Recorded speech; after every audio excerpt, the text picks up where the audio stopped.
dirasa bahwa lokasi ini tidak subur lagi, lalu mereka tinggalkan buka lagi buka lagi tempat yang baru, tetapi mereka biarkan begitu saja kan, tidak ditanam kembali. Datang hujan ya pasti akan terjadi banjir, terjadi erosi,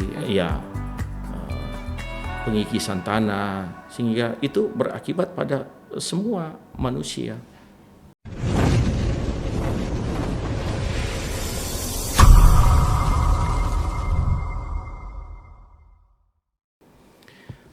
Halo sahabat Komsos dan saudara-saudari terkasih dimanapun Anda berada. Senang berjumpa lagi dalam acara podcast Kasih, Katekese Singkat dan Hidup dari Keuskupan Agung Makassar bersama dengan saya Pastor Samuel Sirampun. Gereja saat ini berada dalam masa Prapaskah, masa sebelum Paskah atau biasa juga disebut masa retret agung atau juga masa tobat. Komisi PSE Pengembangan Sosial Ekonomi, baik PSE KWI Konferensi Wali Gereja Indonesia maupun PSE Keuskupan adalah komisi yang sangat berperan membantu dan mengarahkan umat dalam gerakan tobat. Saat ini telah hadir bersama saya Pastor Bernard Cakra Arung Raya, Imam Diosesan Keuskupan Agung Makassar, yang sekaligus juga adalah Ketua PSE Keuskupan Agung Makassar. Halo Pastor, apa kabar? Kabar baik Pastor Sam. Ya, menjelang masa Prapaskah, saya lihat Pastor sangat sibuk ya, dari kevikepan ke kevikepan berkeliling bersama tim untuk mengadakan animasi ya. Betul sekali. Animasi ya, untuk mendalami tema umum APP Nasional 2024 ya. Kalau tidak salah tema umumnya adalah mengembangkan ekonomi ekologis. Betul ya Pastor ya? Betul Pastor Sam. Ya. Nah, Pastor Cakra, apa sih sebenarnya yang dimaksud dengan ekonomi ekologis yang mau dikembangkan sebagai sebuah gerakan tobat dalam masa Prapaskah ini? Ya, baik. Terima kasih Pastor Sam. Sahabat Komsos yang terkasih di mana saja berada. Salam jumpa di podcast Kasih ya, Katekese Singkat dan Hidup. Katekese Singkat dan Hidup. Ya. Baik, saya mau menjelaskan sedikit tentang tema ini. Sebenarnya tema mengembangkan ekonomi ekologis ini adalah satu tahapan dari 3 tahun dari tema APP Nasional 2023 sampai 2025. 2023 yang lalu membahas tentang gerakan sosial ekonomi peduli pada sesama dan pada alam ciptaan. Tahun 2024 ini PSE APP KWI itu mengambil tema mengembangkan ekonomi ekologis. Dan tahun 2025 nanti itu tentang pertobatan ekologis. Kita fokus pada tema mengembangkan ekonomi ekologis. Sebenarnya tema ini muncul karena ada sebuah keprihatinan ya. Dalam ensiklik Laudato Si, Paus Fransiskus itu menjelaskan tentang apa yang terjadi dengan bumi ini. Manusia sebagai pusat dari seluruh alam ciptaan ini, pusat artinya manusia menguasai, diberikan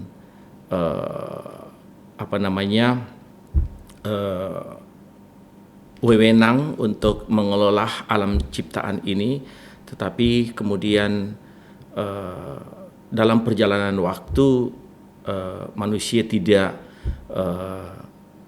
konsisten, tidak mengembangkan apa yang menjadi cita-cita dari Sang Pencipta. Oleh karena itu,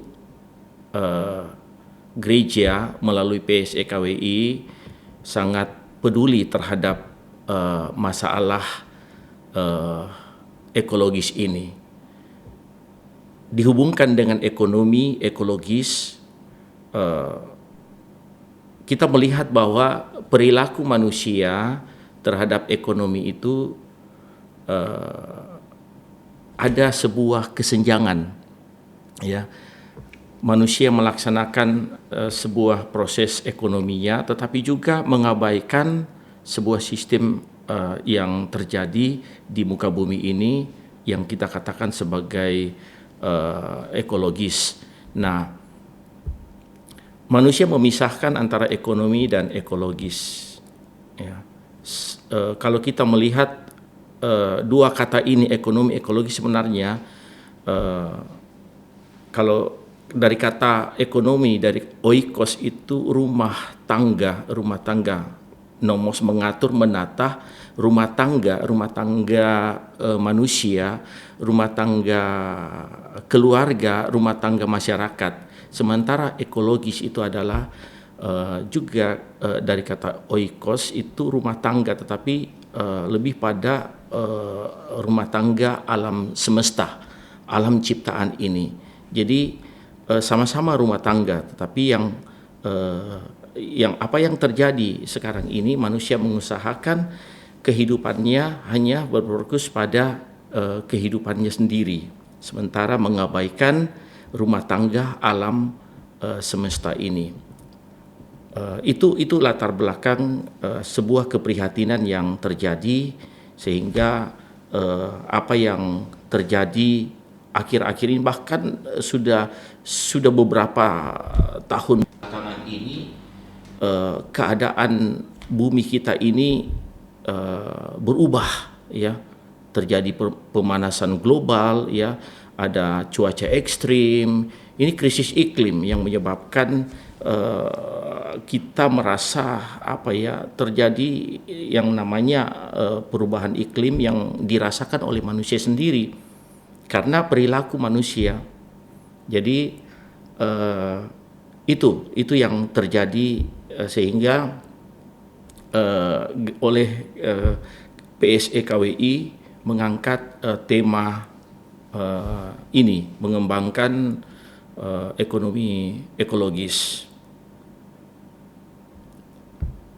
Ekonomi harus menjadi cakrawala dari seluruh kehidupan ekologis ini, dan sebaliknya ekologis itu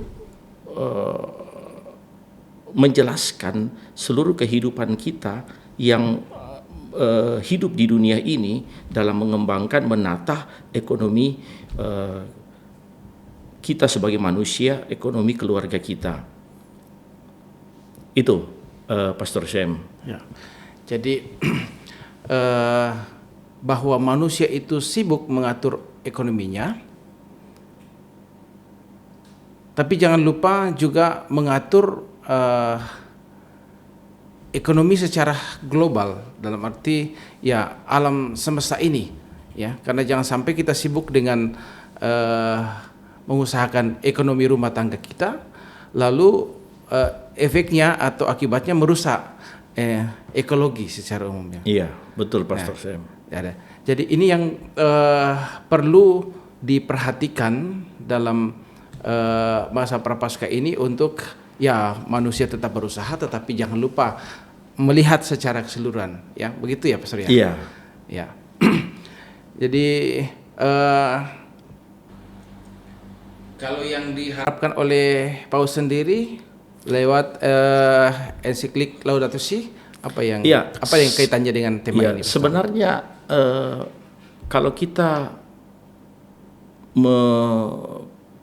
melihat apa yang disampaikan oleh Paus Fransiskus dalam ekonomi ekologisnya, itu ada Paus Fransiskus itu mengajak kita untuk berorientasi pada nilai-nilai martabat manusia, ya. Bagaimana kita dalam mengembangkan ekonomi itu memperhatikan martabat manusia. Yang berikut adalah bagaimana kita juga peduli pada kesejahteraan umum.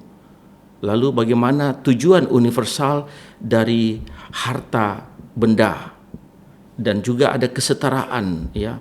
Kesetaraan dan peluang bagi semua orang.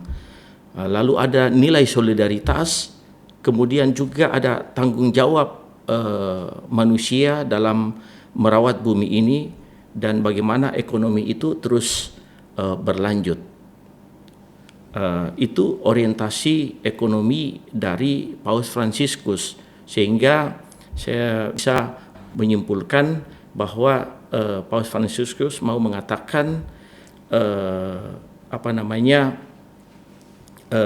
bagaimana kita sebagai manusia, ya, pelaku ekonomi ini itu sungguh-sungguh mau mengangkat harkat dan martabat kita sebagai manusia. Jangan ada satu orang pun tertinggal, ya. Lalu kemudian yang kedua adalah bagaimana nilai solidaritas dan kepedulian pada sesama, dan yang berikutnya adalah bagaimana kita manusia ini dipanggil untuk merawat bumi itu sendiri. Nah, apakah bisa dikatakan bahwa keprihatinan gereja dengan mengangkat tema ini adalah bahwa sepertinya manusia sudah mulai, ya, ego dengan ekonominya masing-masing, sehingga tidak peduli lagi dengan entah itu sesamanya maupun juga ekologis ini secara umum. Ya, apakah itu bisa dikatakan itu jadi keprihatinan gereja? Maka gereja mengajak kita, mari kita sama-sama untuk lebih memperhatikan secara luas ini, supaya pengembangan ekonomi ini menyangkut bersama, lalu dinikmati bersama, terus juga memperhatikan masa depan bumi ini, supaya anak cucu kita, ya, anak cucu umat, ya, karena kita pasti tidak punya anak cucu. Jadi anak cucu umat dan masyarakat secara umum supaya bisa menikmati, dan ya kalau kita juga keberlangsungan hidup ini terus berlanjut, ya kita juga pasti punya umat, ya, tetap umat bertambah, ya, seperti itu. Jadi ini gerakan tobat untuk mengajak umat supaya jangan hanya memperhatikan dirinya, memperhatikan keluarganya, tetapi memperhatikan secara umum. Seperti itu, Pastor? Saya kira seperti itu. Jadi sebenarnya kalau kita melihat ya, ini gerakan tobat, ya. Tema APP ini sebagai sebuah bentuk gerakan tobat untuk mau katakanlah memperbaharui diri, di mana perilaku kita selama ini sangat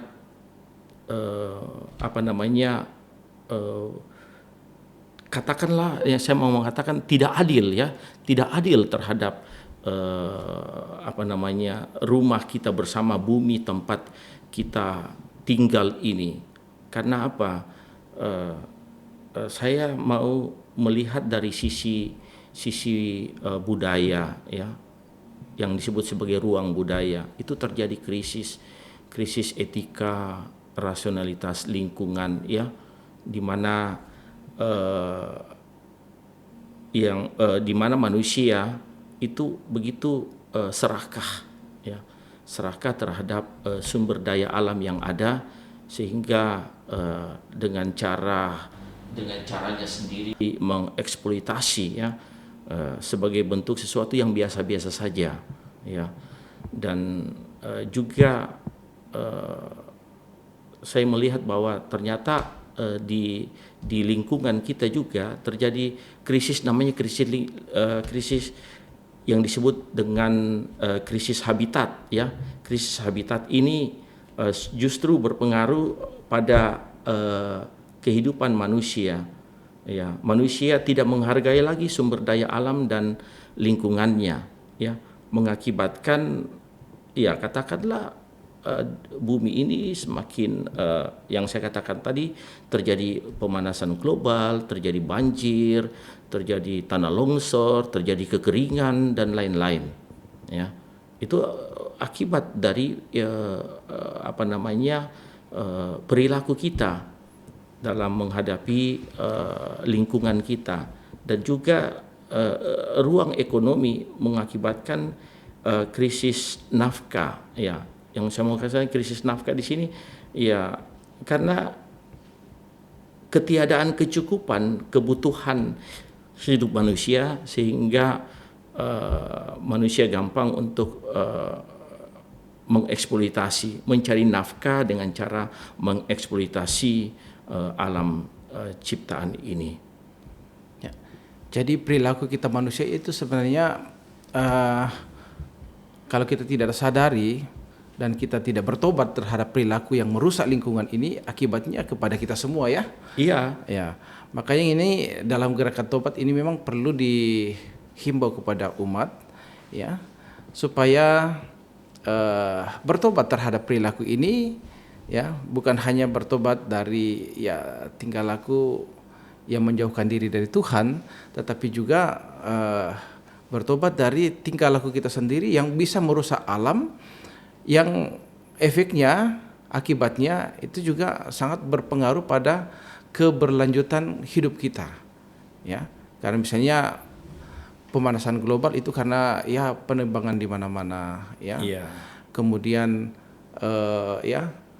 terjadi banjir, ya, penggundulan hutan, dan itu akibatnya terjadi pemanasan global. Dan memang akhir-akhir ini kita sudah rasakan bagaimana begitu panasnya akhir-akhir ini.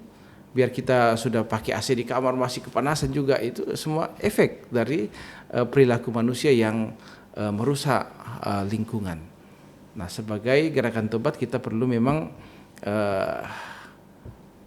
bertobat terhadap perilaku kita yang merusak ekologi ini, ya. Nah, Pastor, ketika berkunjung memberi animasi APP di kepikepan, bagaimana respon umat? Apakah memang mereka menyadari itu bahwa memang perilaku manusia selama ini yang memang mengakibatkan kerusakan ekologis? Iya, sebenarnya ketika kami berkunjung menganimasi umat di paroki-paroki, di kefikepan itu kan kita mau mengingatkan kembali, menyadarkan kembali. Tapi bukan hanya soal kita menyadarkan, tapi apa yang nanti yang akan dilakukan, ya, sebagai bentuk gerakan, ya, gerakan selama masa Prapaskah ini. Ya, memang ini gerakan bukan hanya selama masa Prapaskah, ini gerakan seterusnya, gerakan yang terus berkelanjutan, ya, karena ketika kami berkunjung ke kefikepan itu memang perilaku umat, ya, katakanlah dalam hal menata kehidupan ekonominya juga kita melihat itu justru terjadi sebuah kesenjangan, ya, sebuah kesenjangan dalam arti ini, ya, katakanlah hal-hal yang sederhana, ya, kita mengingatkan sebenarnya ini sudah dari tahun lalu, ya, kita mencoba untuk memberikan penyadaran lewat kalau kita minum, ya, kita minum itu gampang sekali kita membeli kemasan gelas aqua. Nah, itu sebagai bentuk bahwa ini jalan pintas ini, ya, artinya jalan praktis, ya, untuk ya katakanlah tidak repot-repot, nggak usahlah kita siapkan yang kemasan tumbler atau gelas ya. Mungkin kalau kita siapkan gelas mungkin terlalu banyak orang ya dikatakan itu. Tapi kan sekarang kita sudah ada wadah-wadah air minum kita ya, misalnya ya tumbler yang Botol-botol katakanlah kecil itu ya botol-botol itu yang bisa kita bawa kemana-mana ya. Itu menjadi sebuah gerakan sebenarnya ya, sehingga gelas-gelas air mineral itu katakanlah kita mengurangi, karena ini kan kita mau menjalankan sistem ekonomi sirkular. Ekonomi sirkular itu metode 3R ya, reduce, reuse dan recycle ya. Ini yang harus kita terapkan kepada umat kita. Dan itu ketika saya keliling itu saya mengingatkan kepada para peserta waktu itu supaya kita menjalankan sistem ekonomi sirkular dengan menjalankan metode sistem 3R, reduce yang mengurangi, ya, reuse menggunakan kembali, ya bukan sekali pakai. Kalau air gelas itu kan sekali pakai dibuang, tapi kemudian dibuang kemana kita tidak tahu. Itu akan merusak lingkungan kan. Dan itu kalau sudah menjadi kebiasaan, menjadi perilaku kita yang terus berlanjut, ini susah diperbaiki. Tapi ini menjadi suatu gerakan. Kemudian ada yang namanya recycle. Kita mendaur ulang kembali. Ya, seperti itu. Jadi barang-barang yang kita gunakan yang itu harus ramah lingkungan ya, sehingga sistem ekonomi kita dan sistem ekologis itu terus berjalan dengan baik. Pastor Cakra, ketika beranimasi di kevikepan, apakah sempat juga menyinggung soal sistem para petani kita ya, khususnya kita umat Keuskupan Agung Makassar itu masih banyak yang bertani ya? Iya. Apakah sempat dibahas juga mengenai bertani yang berladang berpindah-pindah? Karena saya biasa perhatikan ketika membuka lahan itu ya hutan dibakar, ditebang pohonnya, lalu kemudian ditanami. Beberapa saat kemudian ya tanpa menanami kembali ya kebun itu dengan pohon-pohon, lalu ditinggalkan begitu saja karena mungkin tingkat kesuburannya sudah mulai berkurang, lalu pergi lagi membabat hutan lagi, dan seperti itu polanya. Dan saya lihat itu sebenarnya ya memang itu untuk pengembangan ekonomi, tetapi merusak lingkungan hidup. Tanpa ya, apalagi kalau misalnya ditinggalkan begitu saja tanpa menanam kembali pohon-pohon yang bisa berguna di situ yang jangka panjang. Ya, apakah sempat dibahas itu atau diberi animasi untuk para petani kita? Ya, memang ketika kita menghadapi orang menghadapi umat, ketika kami menganimasikan, kita lihat ini banyak yang bergerak dalam bidang pertanian, ya ini katakanlah kebun ya. Ya, kita juga mengingatkan ya, bukan hanya soal mereka memanfaatkan ladang, membuka lahan lalu hanya beberapa saat lalu meninggalkan, tapi tidak memperbaharui, tidak memperbaiki. Juga kita ingatkan, bahkan juga soal penggunaan pupuk-pupuk kan, pupuk-pupuk anorganik ya, yang justru lama-kelamaan akan merusak kesuburan tanah. Tapi kan dengan cara seperti itu orang mau supaya cepat ya, hasilnya cepat ya, dengan pupuk-pupuk anorganik ini kan mereka mengharapkan supaya penghasilan mereka lebih cepat mereka rasakan daripada menggunakan yang anorganik, memperlambat sistem mereka mengejar hasil dari tanaman-tanaman mereka itu sendiri. Tapi memang yang saya mau ingatkan kembali seperti yang Pastor Sam katakan, memang pada saat kami ke sana kita melihat bahwa bahkan ada yang yang sharing pengalaman itu soal mereka berpindah-pindah itu karena merasa ini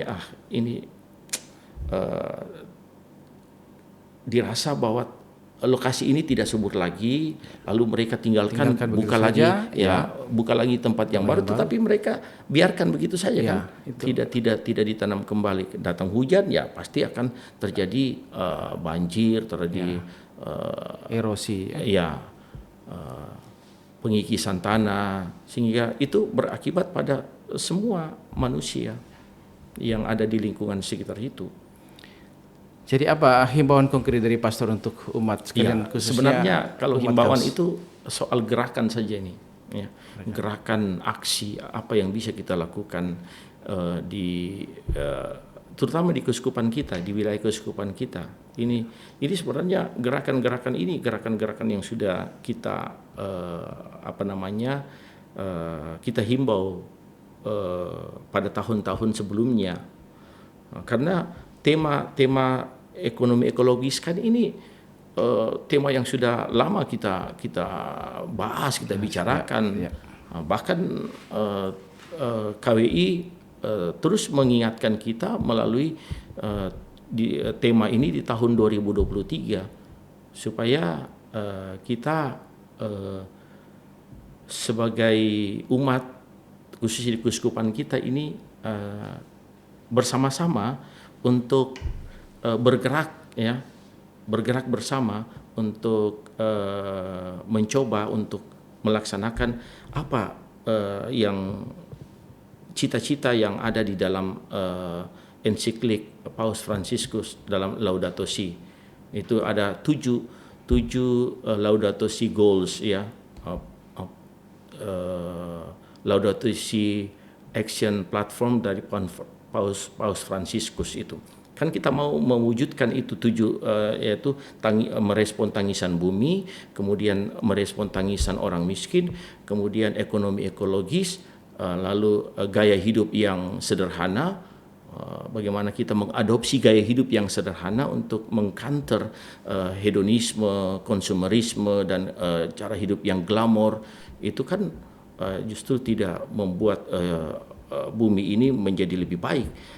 Lalu kemudian ada bagaimana kita juga mengedukasi pendidikan ekologis, dan kemudian spiritualitas ekologis dan keterlibatan masyarakat dalam komunitas untuk bergerak bersama menciptakan sebuah keadaan bumi yang lebih baik dan sejahtera. Jadi kita mencoba mau mewujudkan apa yang disampaikan dalam Laudato Si. Bahkan surat gembala Bapak Uskup kita itu sudah sangat jelas menegaskan itu. Gerakan-gerakan ekonomi, ya katakanlah dengan adanya lembaga-lembaga keuangan, ya, lembaga keuangan Miracle lewat koperasi, lewat CU, ya, yang bergerak dalam bidang ekonomi itu juga ikut terlibat, ikut menjadi pilot project dari gerakan-gerakan mencintai lingkungan ekologis itu. Sehingga dengan demikian umat itu menuju pada kemandirian tidak tergantung lagi dari pelaku bisnis, dari yang katakanlah yang memiliki siasat untuk mengeksploitasi alam ini, dan kita jangan menjadi orang yang ikut terlibat di dalam mengeksploitasi alam ini, gitu. Ya, baik Pastor. Tadi sudah dijelaskan banyak hal mengenai pengembangan ekonomi ekologis, lalu keperhatian gereja, lalu tindakan-tindakan konkret seperti misalnya menggunakan pupuk, ya, organik, ya, supaya tidak sekaligus hasilnya, tetapi ini hasilnya kita bisa nikmati terus menerus, ya. Kemudian juga soal ketika kita membuka lahan, kita tanami, lalu setelah itu kita tinggalkan, tetapi kita tetap tanam pohon-pohon yang berguna di situ yang bisa meningkatkan kesuburan tanah kembali, ya. Itu menjadi pertobatan-pertobatan konkret, ya, untuk mengembangkan ekonomi ekologis, ya. Sahabat Komsus dan saudara-saudara terkasih, kita sudah berbincang-bincang santai dengan Pastor Cakra, ya, untuk tema APP nasional kita tahun 2024 tentang mengembangkan ekonomi ekologis. Nah, lewat tema ini kita semua diajak untuk bersama-sama bukan hanya atau tidak hanya memikirkan pengembangan ekonomi keluarga kita atau diri kita, tetapi mampu untuk melihat pengembangan ekonomi secara umum, dalam arti mengembangkan semuanya tetapi tetap memperhatikan hal-hal yang berguna bagi kita semua, dalam arti kita tidak merusak lingkungan hidup kita demi keberlanjutan hidup kita baik sekarang maupun akan datang, baik kita maupun anak cucu kita ke depan. Ya, terima kasih Pastor Cakra sudah bersama dengan kita dalam acara podcast kasih ini. Semoga Pastor hadir kembali dalam tema yang lain untuk memberikan animasi atau katekese atau penjelasan yang berkaitan dengan tugas pastor sebagai ketua Komisi Pengembangan Ekonomi, ya, Sosial Ekonomi, ya, PSE. Terima kasih Pastor, sampai jumpa dalam acara podcast berikutnya. Terima kasih Pastor Samuel.